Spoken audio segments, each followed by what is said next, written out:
let's stop talking about Trump. We talk about him too much. We want to tell people what we're going to do for them. Yeah. Healthcare, environment, those kind of issues. For example, I've seen you on TV a lot in the last couple of years. I know everything you know, or that you tell us, about the Russian situation. I don't have a clue what you think about healthcare. I've never heard it. Yeah. I don't know whether you're for Medicare for all, or improve Obamacare, or get a chicken. I don't know what. Well, we know that this whole smear on Joe Biden comes from the Kremlin.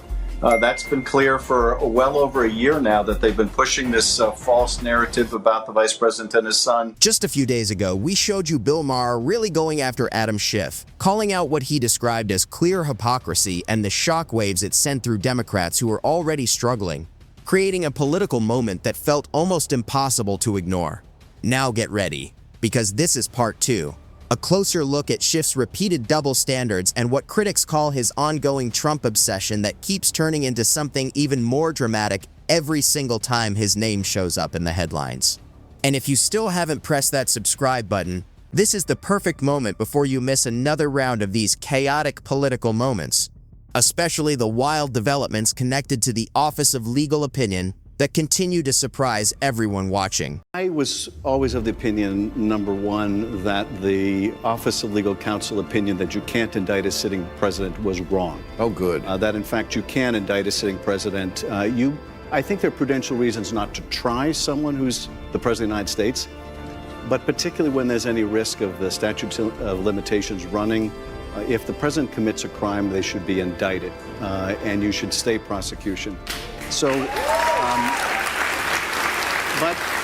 but frankly, I had no expectation that that would be the course Mueller would take, even if the evidence supported it, because he is fundamentally conservative, and I don't mean left-right conservative, but he was going to follow the established policy. He was not going to make new ground. So I didn't think it was realistic to expect that he would indict the president. And those that did, I think, were unrealistic in their expectations. I want you to notice how Adam Schiff spent years talking about indicting President Trump during those first 4 years, turning what could have been normal political criticism into something that looked more like a constant fixation that became part of his political identity. Schiff is a Democrat, so it's no surprise he supports Biden and reacts strongly whenever Trump enters the conversation. But the real question is whether that's what the country actually needs right now. Leaders who treat party loyalty like it's sacred while overlooking problems on their own side and presenting it as a fight for justice. America already feels divided and fragile, and the last thing people want to see is more political figures adding fuel to that division while claiming they're protecting the country.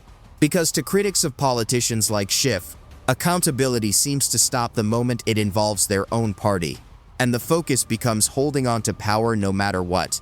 You might be wondering where all of this is heading, which is completely fair. So watch this clip, and I'll come back right after to share my thoughts. This was our big gun. Now it just looks like you're stalking him. I think in the eyes of the people who don't follow it that closely, which is most of the country, here's the thing about Bob Mueller. He's like the last person, maybe the last thing in America that left and right agreed on.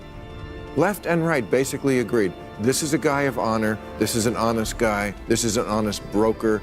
Whatever he says goes. Americans are not into details. Don't read it to me, Bob. Just give me a thumbs up, a thumbs down. The fact that he was like,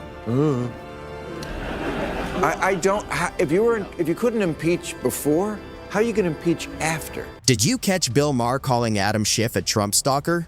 That's the impression many critics say Schiff gave during those years, pursuing impeachment with an intensity that seemed to push past caution, facts, and political balance, as he kept moving forward no matter what. Schiff stayed firmly focused on bringing Trump down, while often speaking about the Russia collusion investigation with strong confidence. But when special counsel Robert Mueller finished his investigation, it didn't deliver the kind of clear, dramatic proof many people expected, even after months of television coverage and political debate. Still, Schiff continued pressing the issue, appearing energized by the attention and the headlines, which critics argue made the situation feel more about politics than about truth. And when someone becomes deeply invested in a single mission, due process can start to look like an obstacle instead of a safeguard. Bill Maher began pointing out what he saw as Schiff's hypocrisy, but the story doesn't stop there. There's still more to unpack. Here's the awful dilemma that we face. If we don't impeach him, that sends a message that this kind of conduct, this obstruction of justice, this kind of willing use of the help of a foreign adversary, all the lies and cover-up, that this is non-impeachable.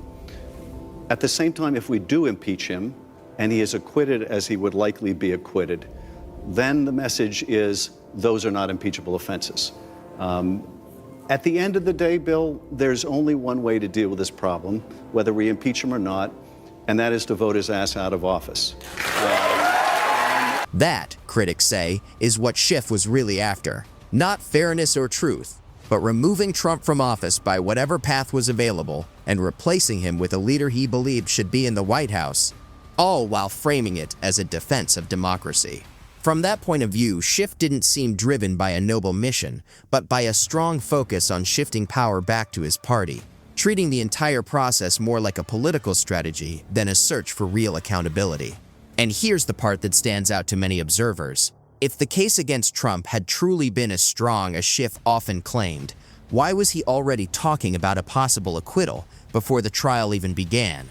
To critics, that sounded less like confidence in evidence and more like political calculation. Instead of projecting certainty, it felt like preparing for the outcome while still keeping the spotlight. In that light, the moment looked less like a constitutional duty and more like political theater built for headlines and approval from supporters. And this is exactly where Bill Maher steps in and delivers his sharpest criticism yet. Let's stop talking about Trump. We talk about him too much. We want to tell people what we're going to do for them. Yeah. Healthcare, environment, those kind of issues. For example, I've seen you on TV a lot in the last couple of years. I know everything you know or that you tell us about the Russian situation.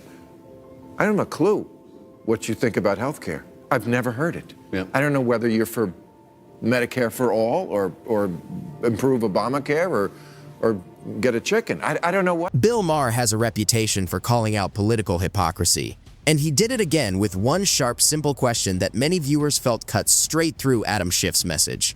For years, Schiff built much of his public image around criticizing Trump, making that opposition a central part of his speeches and political identity, repeating the message so often that it almost sounded like a slogan. But Maher pushed the conversation in a different direction by asking something direct. If Trump is as bad as critics say, and voters decide to reject him, then why should they vote for the Democratic candidate? And what is Schiff offering beyond criticism? That's the point some observers focus on, that Schiff became known more for opposing one political figure than for presenting a broader vision of leadership. Then, after years of Democrats talking about accountability, the Hunter Biden laptop story appeared and quickly became a major controversy in political media. In that moment, critics say Schiff's tone shifted, moving from demanding transparency to defending his party and challenging the credibility of those raising questions about the laptop, including the repair shop owner connected to the story. To those critics, it looked like a moment that tested political consistency and revealed how quickly principles can be debated when party loyalty is involved. John Paul, we know that your life has been turned absolutely upside down because you were accused of spreading Russian disinformation. Tell us about the last few years and what led you to file this lawsuit. Good morning, Carly. Thanks for having me on the show. Well, the last couple of years have been pretty tough. It was pretty quick out of the gate that I was labeled a hacker.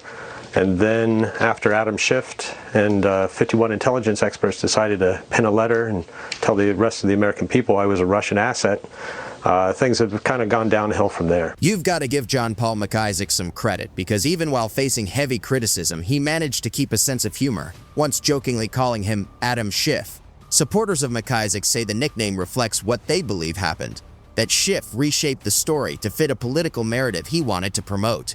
From that perspective, they argue that in a healthy democracy, someone like McIsaac, who said he turned over materials connected to Hunter Biden's laptop, would have been treated more like a whistleblower, raising concerns.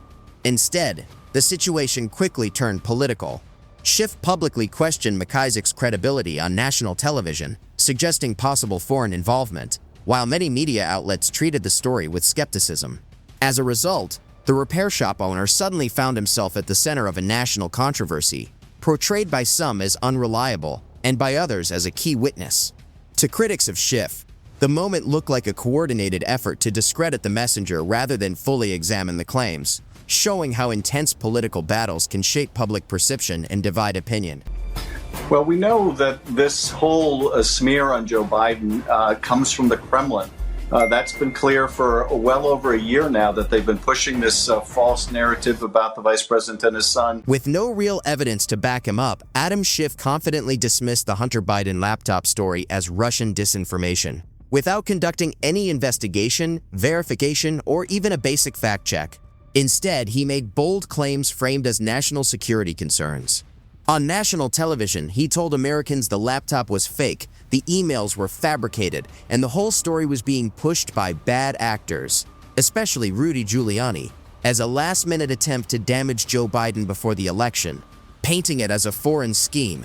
The shocking reality? The laptop was real, the emails were real, and the signs of questionable dealings were real too. Schiff didn't just get it wrong. Critics say he deliberately misled the public to shield his party's preferred candidate. And now, rather than face accountability or offer transparency, there's silence from those who once spoke the loudest, a silence that feels all too convenient given what we now know. I want a group of people who are not ideologically captured by either side. I am tired of the extremes and the extremists who dominate the debate. They have the megaphone and we hear them more, but I don't think they represent what most people in the country talk about. I think almost any issue you could actually come up with a reasonable middle ground. Just like Bill Maher points out, a lot of people are fed up with politicians like Adam Schiff, leaders who seem stuck in ideology, inconsistent with their principles, and loyal to their party long before they're loyal to the country. They filter every issue through a partisan lens, blind to problems on their own side. If Donald Trump does something they dislike, they react with extreme outrage. But when Joe Biden's son faces a major scandal, suddenly it's dismissed as Russian disinformation or some wild conspiracy theory, showing a level of hypocrisy that leaves the country frustrated and tired. For these politicians, it's not about truth, justice, or integrity. It's about defending their team at any cost, even if it deepens division and confusion.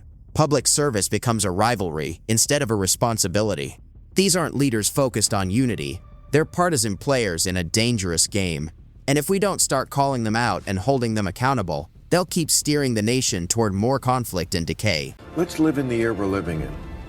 You know, the year 2024 is just very different. Very, like night and day different from 50 years ago, even probably 20 years ago. In the end, Adam Schiff seems to embody much of what's broken in modern American politics. Layers of hypocrisy, constant double standards, and a loyalty to party over principle that has eroded public trust in ways that are hard to ignore.